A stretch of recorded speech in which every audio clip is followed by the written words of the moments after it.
To me, it was just like the real aircraft. It's an ideal system. Well, I'm more familiar with Boeing aircraft, and it's very similar. It's a little sensitive for me to get used to, but once you get used to the tiller motion and come back on it, then no problems with it. The tight turns are even feeling very comfortable because it has more cornering force or more traction on the nose gear, so you are able to do more tight turns than on the real aircraft. The system is great.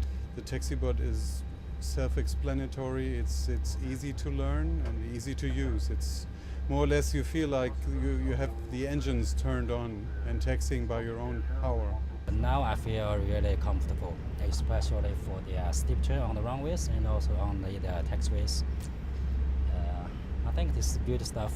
Once you've done a few, 1 or 2 runs, you're quite confident in the system, and shouldn't be much of a problem to taxi, because feeling are quite natural and quite the same as with the braking and with the steering. And as I mentioned before, the sensitivity is the only difference between the Airbus system and the Boeing system, as I can feel now.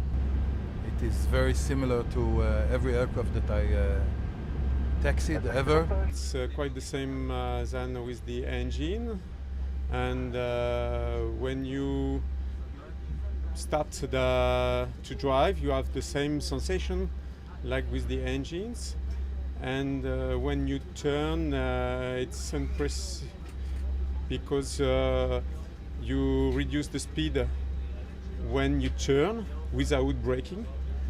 The taxiing with taxi boat is really easy, feeling more natural. A little bit, it's really fast to operate. It's quite natural. You can taxi that plane with the taxi boat without any training, more or less. You don't need a lot of training. It will take, I think, an average pilot of about 5 to 10 minutes to get used to the system. Overall, it was an intuitive system. It was fairly easy to use, and I don't see any key training issues for pilots. It is a completely usable system. It operates very consistently with the normal way in which pilots taxi the aircraft around. Taxi body is amazing.